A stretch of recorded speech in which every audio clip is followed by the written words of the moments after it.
Movie की शुरुआत में कई ज़ॉम्बीज आक्रोश में आकर दो इंसानों को अटैक कर रहे होते हैं और वो लोग भी उन ज़ॉम्बीज को पागलों की तरह मार रहे होते हैं। तब वहाँ एक कार में एक प्रेग्नेंट लेडी और उसका हस्बैंड आते हैं और उन ज़ॉम्बीज पर से गाड़ी चलाकर उनकी चटनी बना देते हैं। फिर वो उन दोनों को बचाकर गाड़ी को तेजी से बीच की तरफ लेके जाते हैं। वहाँ वो एक आइलैंड को देखते हैं। थैंक गॉड हम बच गए, ये कहकर एक्साइटमेंट में वो गाड़ी को बड़ी तेजी से टर्न करता है और तब गाड़ी आउट ऑफ कंट्रोल होकर एक कॉकरोच की तरह पलटकर गिर जाती है। कार में सभी लोग बहुत ही ज्यादा घायल होते हैं। तब प्रेग्नेंट लेडी अपने आंखें खोलती है तो देखती है कि उसका हस्बैंड मरा पड़ा है। फिर वो पीछे वाली सीट पर देखती है तो वहां पर वो औरत के पैर में चोट आई होती है। वो कार से बाहर निकलकर उनको बचाने की कोशिश करती है, लेकिन तब तक वहां कई ज़ॉम्बीज आकर उनको अटैक करने लगते हैं। फिर किसी तरह उनसे बचकर वो अकेले अपने पेट में पल रहे बच्चे को लेकर भागती है। अब यहाँ सीन कट करके समुद्र के बीच होने वाले आइलैंड को दिखाते हुए मूवी का title rise of the zombies दिखाकर मूवी शुरू होती है। अगले सीन में एक आइलैंड को दिखाते हैं जिसमें एक बड़ी जेल होती है। ज़ॉम्बीज के अटैक से बचे हुए सिटी के कुछ लोग यहीं सेफली अपना गुजारा कर रहे होते हैं।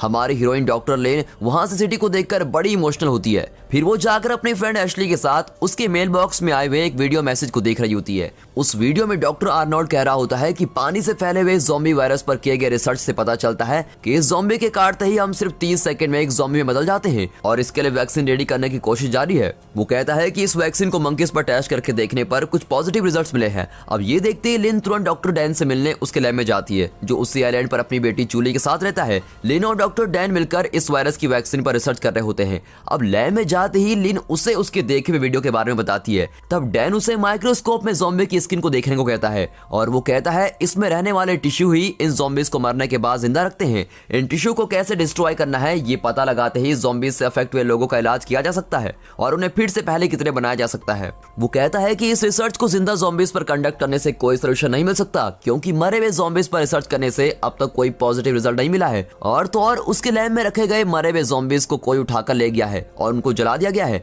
अब ये सुनते ही लिन गुस्सा होकर आइलैंड पर रहने वाले ग्रुप से मिलने जाती है। वहां जाकर वो कैस्पियन से गुस्से में पूछती है तुम लोगों ने कल लैब में डेड बॉडीज को क्यों जला दिया। इस पर कैस्पियन कहता है उन सबको यहाँ नहीं रहना चाहिए, तुम्हारे रिसर्च के लिए हम बाकी लोगों की जान को खतरे में नहीं डाल सकते और इसलिए हमने उनको जला दिया। तब लिन कहती है कि उन डेड बॉडीज पर रिसर्च करने पर ही उस वायरस को फैलने से रोकने के लिए कुछ सोल्यूशन मिल सकता है, तुम्हारे ऐसे करने से हम कुछ ठीक नहीं कर सकते। इस तरह वो उनको समझाने की कोशिश करती है। फिर वो वहां के इमरजेंसी बोर्ड को देखकर कहती है कि वो उस बोर्ड को लेकर वैक्सीन फाइंड करने वाले डॉक्टर आर्नोल्ड से मिलने सिटी में जाने वाली है। अब इस पर कैस्पियन कहता है कि उस बोर्ड को सिर्फ इवैक्यूएशन कैंप में जाने के लिए यूज कर सकते हैं और कहीं भी उसको नहीं ले जा सकते। लेकिन उसकी बातों को इग्नोर करते हुए लिन निकल रही होती है, लेकिन तब कैस्पियन उसका हाथ पकड़कर उसको रोकने की कोशिश करता है। तब लिन तुरंत उसको एक नाइफ दिखाकर कहती है तुम मेरे रास्ते में मत आओ वरना बुरा हो जाएगा। अब इनके बीच बहस चल रही होती है तो इसी बीच कई ज़ॉम्बी समुद्र में स्विंग करके किनारे पर आ जाते हैं और तब कैस्पियन और बाकी सभी लोग ज़ॉम्बीज को शूट करने लगते हैं। लेकिन वहां ढेर सारे ज़ॉम्बीज आ जाते हैं और वो लोग तेजी से भागकर जेल के अंदर जाते हैं। वहां जाकर वो अनाउंस करते हैं कि यहाँ ज़ॉम्बीज आ गए हैं, सभी लोग सेफ जगह पर जाओ। फिर जेल में आए हुए ज़ॉम्बीज सामने देखने वाले हर इंसान को काटने लगते हैं और कैस्पियन और उसके फ्रेंड्स उनको शूट करके लोगों को बचाने की कोशिश में लगे रहते हैं। लेकिन अनफॉर्चुनेटली एक ज़ॉम्बी डॉक्टर की बेटी जूली के हाथ को काट लेता है और उसकी गर्दन भी काटने जा रहा होता है। तभी अचानक वहां लिन आकर उस ज़ॉम्बीज की गर्दन को कट कर देती है और जूली को वहां से लेके जाती है। फिर सभी लोग जेल के लॉकअप में जाकर ज़ॉम्बीज को वहां आने से ब्लॉक करने लगते हैं, लेकिन कई कोशिशों के बावजूद भी उनको कंट्रोल नहीं कर पाते। शूट करते रहने पर भी वहां और भी कई सारे ज़ॉम्बीज आते ही रहते हैं। इनमें से एक ज़ॉम्बी की कमर बॉडी से ऑलमोस्ट अलग हो गई है, लेकिन फिर भी वो आक्रोश में आ रहा है। तब एक ज़ॉम्बी कैस्पियन के एक फ्रेंड को काट लेता है और जूली और कैस्पियन का फ्रेंड दोनों ही अलग अलग लॉकअप में फंस जाते हैं। कैस्पियन के फ्रेंड का हाथ काले कलर में बदलकर वो एक ज़ॉम्बी में बदलने लगता है। अब यहाँ सीन कट करके दिखाते हैं कि सिटी में वो प्रेग्नेंट लेडी खाली रोड पर अकेले भाग रही है। बहुत ही ज्यादा भूख लगने पर वो डस्टबिन में से खाना निकाल कर खाती है। यहाँ आइलैंड में सारे ज़ॉम्बीज को मार डालने तक रात हो जाती है, लेकिन ज़ॉम्बीज के अटैक से वहाँ के आधे लोग मर जाते हैं और सिर्फ 10 लोग होते हैं। वो ज़ॉम्बीज में बदले कैस्पियन के फ्रेंड और जूली को लॉकअप में जिंदा रखते हैं। बचे हुए लोग अब आगे क्या करना है इसका कुछ अंदाजा न होने से घबराए गए होते हैं। तब लिन कहती है इतने दिनों तक हम सोच रहे थे कि ज़ॉम्बीज को स्विमिंग नहीं आती और इसलिए हम आइलैंड में सेफ हैं, लेकिन अब ज़ॉम्बीज स्विम करके यहाँ आने लगे हैं और आगे आते रहेंगे। तब कैस्पियन कहता है कि यहाँ के इमरजेंसी बोट में बैठकर हम सब यहाँ से निकल जाते हैं और इस पर कोई कहता है कि उस बोट में यहाँ के सारे लोगों को ले जाना पॉसिबल नहीं है। तब कैस्पियन कहता है कि हमें किसी को यहाँ पर छोड़ना होगा। फिर किसे छोड़कर जाना है ऐसे सवाल उठते ही लिन कहती है हम किसी को छोड़कर नहीं जा सकते, फिर बूढ़े लोगों को छोड़कर जा सकते हैं। ऐसे सोचते हुए वे सब वहाँ रहने वाली एक ओल्ड लेडी विवियन को देखते हैं। तब विवियन गुस्से में आकर उनसे पूछती है कि मुझे यहाँ छोड़कर जाना ये डिसाइड करने वाले तुम कौन होते हो। तब सभी लोगों को बहस करते हुए देखकर डॉक्टर डैन कहता है मैं यहीं पर रहूंगा, मैं अपनी बेटी को इस हालत में छोड़कर नहीं जा सकता और यहाँ रहने से मैं शायद ज़ॉम्बीज के इलाज के लिए मेडिसिन भी ढूंढ सकता हूँ। अब मेरी रिसर्च के लिए यहाँ 2 ज़ॉम्बीज मिल गए हैं और मैं उन्हें यूज कर सकता हूँ, इसलिए मैं यहीं रहकर ज़ॉम्बीज को क्योर करने की मेडिसिन पर अपनी रिसर्च कंटिन्यू करूंगा। मैं यही चाहता हूँ और आप लोग प्लीज मेरी ये बात मान जाइए। अब ऐसा कहकर वो उन सभी को वहां से निकलने को कहता है और सभी उसकी बातों को मानकर वहां से निकलने के लिए रेडी होते हैं।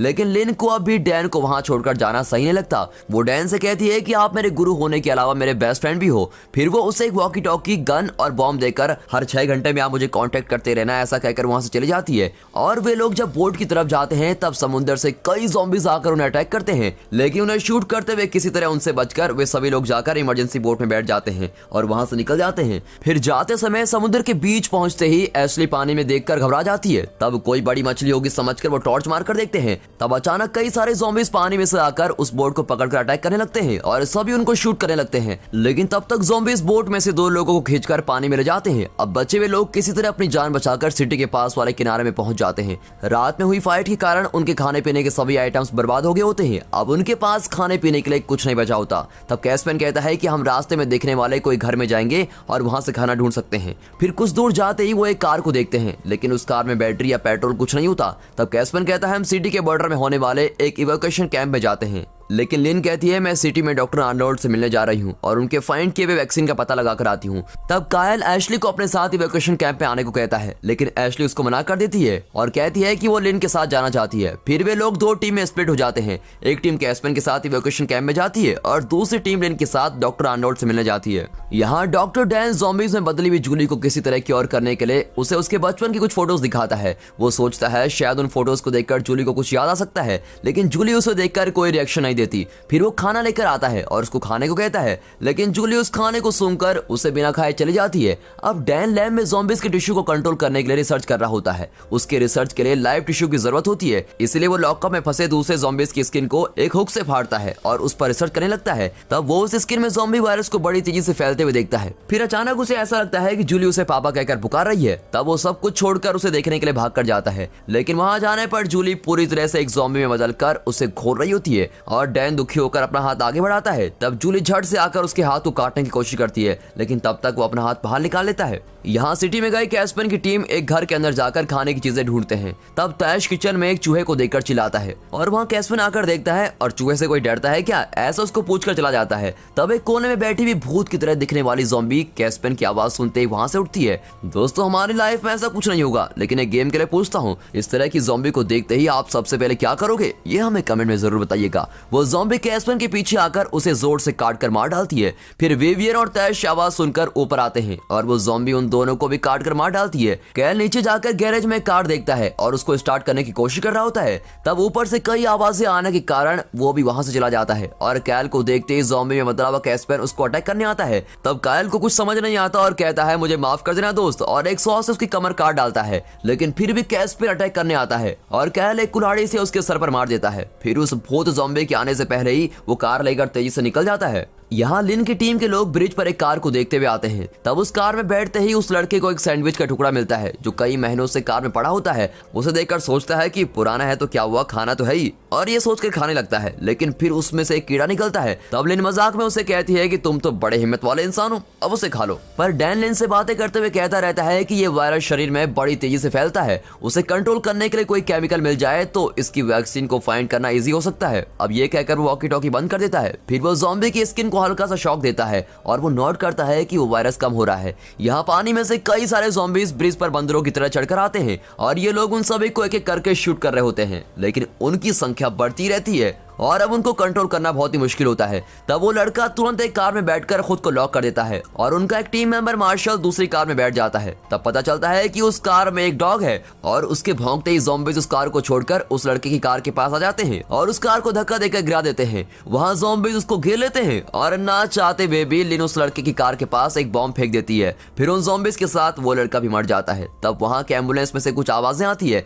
और एशली और लिन बंदूक के साथ खड़े होकर उसका डोर खोलते हैं। तब उसमें पहले सीन में दिखाई गई प्रेग्नेंट लेडी डर कर बैठी होती है और वो लोग उसको कन्विंस कर बाहर निकालते हैं, लेकिन वो ज़ॉम्बी के आने के डर से बाहर नहीं निकलती। फिर कुछ देर समझाने के बाद वो फाइनली इनके भरोसे बाहर निकलती है। तब गाड़ी के नीचे से एक ज़ॉम्बी आकर उस लेडी के पैर को काट कर इन्फेक्शन को फैला देता है। तब वो लेडी कहती है कि मेरी वजह से मेरा बच्चा भी इन्फेक्ट होकर ज़ॉम्बी बन सकता है, और फिर वो लेडी उनको कहती है कि तुम मुझे शूट कर दो लेकिन मेरे बच्चे को बचा लो। फिर वो लोग उसको शूट करते हैं और लिन उसके पेट से फाड़कर उस बच्चे को बाहर निकालती है। एशली और लिन उस बच्चे को देखते ही रहते हैं। वो बच्चा भी दिखने में बहुत ही ज्यादा क्यूट होता है, लेकिन कुछ ही देर में वो भी एक ज़ॉम्बी में बदल जाता है। अब ये देखकर एशली घबराकर उसे नीचे डाल देती है और उसे अपने पैरों से मारकर क्रश कर देती है, और फिर वो मैंने ये क्या कर दिया कहकर जोर से रोने लगती है। फिर वो लोग उसको समझाते हुए कहते हैं कि तुमने एक इंसान को नहीं बल्कि एक ज़ॉम्बी को मारा है। यहाँ डॉक्टर डैन उस वायरस के मल्टीप्लाई होने के बारे में पता लगाने के लिए लॉकअप में फंसे हुए दूसरे ज़ॉम्बी को इलेक्ट्रिक शॉक देता है, लेकिन इससे करंट जेल के बाहर में से स्प्रेड होकर जूली भी उससे शॉक हो जाती है। अब इसलिए वो शॉक देना बंद कर देता है। उसे जूली की बहुत ही फिक्र होती है। वो खाना पकाकर उसके पास लाकर रखता है और उसको खाने को कहता है, लेकिन वो देखकर भी बिना खाए चली जाती है। यहाँ लिन और टीम डॉक्टर अर्नाल्ड के लैब में जाकर कुछ ढूंढते हैं, लेकिन उन्हें वहाँ कोई यूजफुल आइटम नहीं मिलता। फिर एशली खून से भरे बोतल को निकाल कर देखती है। तब उसे उस बच्चे की याद आ जाती है और वो वॉमिट करने लगती है। फिर लिन उसे एक जगह पर बैठने को कहती है और वो फिर से वहां ढूंढने लगती है। तब लिन और मार्शल के बीच आर्ग्यूमेंट्स होते हैं। मार्शल कहता है कि यहाँ तक आकर कोई फायदा नहीं हुआ। तब लिन उसे डॉक्टर आर्नोल्ड का दूसरा पता बताती है और कहती है कि वहां जाने से वैक्सीन मिलने के चांसेस हैं, लेकिन इस पर मार्शल उस पर गुस्सा होकर कुछ बातें कहता है। तब लिन वहां से रोते हुए चली जाती है। फिर अगले दिन सुबह होते ही लिन देखती है कि एशली कुछ सोचते हुए दुखी होकर बैठी है। वो उसके पास जाकर इसका रीजन पूछती है। तब एशली कहती है कि मैं एक पार्टी में गई थी, तब एक्सीडेंटली प्रेग्नेंट हो गई हूँ। तब लिन उसको समझाती है कि तुम उस बच्चे के बारे में सोचो, वो एक अच्छा इंसान ही बनेगा। ये कहकर वे लोग वहाँ फिर कुछ मिलने की उम्मीद में ढूंढने लगते हैं। तब जैकपॉट लग जाने जैसा वो वेपन से भरा हुआ एक कमरा देखते हैं। फिर वहाँ जाकर वे सारे वेपन्स को लेकर वहाँ से निकल जाते हैं। यहाँ कायल एक जगह पर गाड़ी लेकर आता है और वहाँ सभी और फैंस लगाए गए होते हैं। अब आगे नहीं जा सकता ये सोचकर वो गाड़ी से उतरता है और चाबी या और कोई ऑब्जेक्ट को ढूंढने के लिए वो फैंस की दूसरी तरफ जाकर देखता है। तब उसकी आवाज को सुनकर ज़ॉम्बी वहाँ आते हैं और उन्हें देखते ही वो तुरंत ऊपर चढ़कर दूसरी तरफ कूद जाता है और वो उन ज़ॉम्बीज़ को चिढ़ाने लगता है। तब उसके साइड से भी कुछ ज़ॉम्बीज़ आने लगते हैं और फिर अब यहाँ से निकलना होगा कहकर वो गाड़ी लेकर वापस चला जाता है। यहाँ डैन धुआं से ज़ॉम्बी पर क्या असर होता है ये टेस्ट करने के लिए एक बर्तन में कुछ चीजें जलाता है और उससे निकलने वाले धुआं को ज़ॉम्बी पर छोड़ता है, लेकिन वो अंदर से उस बर्तन को गिरा देता है और इससे उस ज़ॉम्बी पर आग लग जाती है। फिर डैन जल्दी से उस आग को बुझा देता है। फिर वो जूली के पास आकर देखता है और उसे कुछ खाए बिना रहते हुए देखकर वो उदास हो जाता है। फिर कोई और रास्ता न मिलने पर वो खुद अपने हाथ को कट करके अपना फ्लैश निकालकर जूली को खाने देता है। फिर वो उसे उसके मोबाइल में वीडियो रिकॉर्डिंग करना शुरू करता है। वो रिकॉर्ड कर रहा होता है कि तभी जल्दी जल्दी में फ्लैश खाने वाली जूली अचानक डैन का हाथ पकड़कर काटने लगती है। अब अपनी बेटी को ऐसी कंडीशन में देखकर ये देखने से तो मरना ही अच्छा होगा, ये सोचकर वो अपने पास रखे हुए बॉम्ब को नीचे डालकर वहां ब्लास्ट कर देता है। अब लिन वहां से उस जेल को ब्लास्ट होते हुए देखती है और वॉकी टॉकी को कनेक्ट करने की ट्राई करती है, लेकिन वहां से कुछ रिस्पॉन्स न मिलने पर वो उदास होकर रोने लगती है। फिर उनकी आवाजें सुनकर ज़ॉम्बीज़ उस जगह पर भी पहुंच जाते हैं और वो तीनों उनसे बचकर भागने लगते हैं, लेकिन एक जगह पर आते ही ज़ॉम्बीज़ उन्हें चारों तरफ से घेर डालते हैं। वो लोग पास आए हुए ज़ॉम्बीज़ को शूट करते रहते हैं, लेकिन वो ज़ॉम्बीज़ इनके करीब आ रहे होते हैं और बिल्कुल सही वक्त पर वहां कायल कार लेकर आता है और उन तीनों को बचाकर लेके जाता है। फिर लिन कायल को एक जगह पर जाने को कहती है और कहती है वहां जाते ही हमें ज़ॉम्बी इन्फेक्शन के लिए वैक्सीन मिल सकती है। अब इस पर कायल कहता है कि जब यहाँ सभी जगह ज़ॉम्बी से इफेक्ट हो गई है फिर पता नहीं वो जगह किस हाल में होगी। अब ये सुनते ही सभी बहुत घबरा जाते हैं। अब तक उन लोगों ने उस जगह पर पहुंचने के लिए इतनी प्रॉब्लम्स को फेस किया है, लेकिन अब वहां जाना भी पॉसिबल नहीं है ये सोचकर वो अपसेट हो जाते हैं। और फिर कायल ज़ॉम्बी ना होने वाले एक जगह पर गाड़ी को रोकता है और खराब हुई उस कार को रिपेयर करते समय एशली और कैली एक बस में बैठकर बातें करते हैं। वो झिझकते हुए उसकी प्रेग्नेंट होने की बात कहती है, लेकिन कायल उसको सीरियसली न लेकर तुम डरो मत सब ठीक हो जाएगा कहकर चला जाता है। उस ज़ॉम्बी बच्चे को मारने के बाद से एशली का जी हमेशा घबरा रहा होता है। अब उसके बच्चे का भी वही हाल हो सकता है ये सोचकर वो और भी घबराने लगती है और बच्चा इस दुनिया में ना आए ये बेहतर होगा सोचकर वो सीधे उस बस को चलाकर कहीं ठोक देती है और एक्सीडेंट करके मर जाती है। अब ये ज़ॉम्बी वायरस पानी से फैला होता है, इसलिए वाटर टैंक के पास जाने से वहां कुछ मिल सकता है, ऐसा सोचकर वे गाड़ी लेकर वहां जाते हैं। वहां पहुंचते ही वो एक ऑफिसर को देखते हैं जो ज़ॉम्बी में बदलकर फांसी लगाकर लटका है, लेकिन उसकी बदकिस्मती से वो ऑफिसर मरे बिना एक ज़ॉम्बी बनकर जिंदा रहता है। फिर उनके पीछे से कुछ ज़ॉम्बी आकर उनको अटैक करते हैं और वो भी उनसे लड़ाई करते हुए भागते हैं, लेकिन वहां ढेर सारे ज़ॉम्बी आने लगते हैं और उन्हें देखकर लिन तुरंत वहां के एक वाटर टैप को शूट करती है और उस जगह को पानी से भर देती है। फिर वो पास में आए हुए एक ज़ॉम्बी को शॉक देती है और फिर वहाँ झुंड में आए हुए ज़ॉम्बी उस पानी में पैर रखते ही शॉक लगकर मर जाते हैं। फिर किसी तरह बचकर वो लोग डॉक्टर आर्नोल्ड के रूम में जाते हैं। वहाँ जाकर लिन आर्नोल्ड से डोर ओपन करने को कहती है और कहती है कि हमें ज़ॉम्बी फॉलो कर रहे हैं, प्लीज हमें बचाइए। लेकिन आर्नोल्ड उनकी सिचुएशन को बिना समझे उन्हें पासवर्ड बताने को कहता है। तब कैल गुस्से में आकर चिल्लाते हुए कहता है, अबे गधे दरवाजा खोल दे वरना अंदर आकर तुझे मारूंगा। तब आर्नोल्ड जल्दी से जाकर सॉरी कहते हुए दरवाजा खोलता है। फिर अंदर आते ही लिन उससे पूछती है कि आपने उस वीडियो में कहा था कि वैक्सीन फाइंड करने के लिए सिर्फ एक स्टेप बचा है, तो क्या आपने वैक्सीन फाइंड की? लेकिन आर्नोल्ड कंफ्यूज तरीके से कोई जवाब नहीं देता। फिर लिन शांति से उस वीडियो को देखकर पूछती है कि आप मंकीज पर वैक्सीन टेस्ट कर रहे थे, उसका क्या हुआ? तब वो कहता है कि मंकीज पर उस वैक्सीन का कोई असर नहीं हुआ, लेकिन मैंने डॉग्स के लिए एक वैक्सीन की खोज की है जो एक अच्छी तरीके से काम कर रही है। लिन उसे पूछती है कि आपने इस वैक्सीन को इंसानों पर टेस्ट किया? इस पर वो एकदम कैजुअली जवाब देता है, फिर क्या, इस वैक्सीन को तो मैं खुद ही ले चुका हूँ। फिर लिन पेशेंटली उसको कहती है कि अरे भाई तुमने तो कमाल कर दिया, अब इस वैक्सीन को हमें सारे लोगों तक पहुंचाना होगा, इसलिए यहाँ से बाहर निकलना होगा। ठीक उसी समय पर दरवाजा तोड़कर कुछ ज़ॉम्बीज मार्शल के हाथ काट लेते हैं और फिर इन्फेक्शन स्प्रेड ना हो इसलिए आर्नोल्ड तुरंत उसका हाथ काट देता है और उसे जरा आग में दिखाकर उसके हाथ में वैक्सीन लगा देता है। फिर सभी लोग टेरेस पर खड़े हेलीकॉप्टर की ओर भागते हैं, लेकिन इनके पीछे से कई ज़ॉम्बी आ जाते हैं और किसी तरह बचकर वे सभी हेलीकॉप्टर में बैठ जाते हैं। अब कायल को ज़ॉम्बी के काटने से उसमें ज़ॉम्बी के सिम्टम्स नजर आते हैं। तब जल्दी आर्नोल्ड उसके हाथ पर वैक्सीन लगा लेता है और कुछ ही देर में वो ठीक हो जाता है। फिर आर्नोल्ड सेफ्टी के लिए बाकी सभी को वैक्सीन लगा देता है। फिर सभी वहां से एस्केप होने के लिए रेडी होते हैं। अब पायलट मार्शल का हाथ तो काट दिया गया है, इसलिए उसके इंस्ट्रक्शन को सुनकर लिन हेलीकॉप्टर को स्टार्ट करती है और धीरे से ऊपर लेते उड़ाती है। फिर वो उस ज़ॉम्बी वाली जगह से सक्सेसफुली इस वैक्सीन को साथ लेकर निकल जाते हैं। और दोस्तों इसी के साथ ये मूवी यहाँ पर खत्म होती है। आपको मूवी कैसे लगी? मुझे पता है आपको ज़ॉम्बी वाली मूवी बहुत ही अच्छी लगती है। अगर अच्छी लगी हो तो वीडियो को एक लाइक और चैनल को सब्सक्राइब जरूर कीजिए। And finally thanks for watching.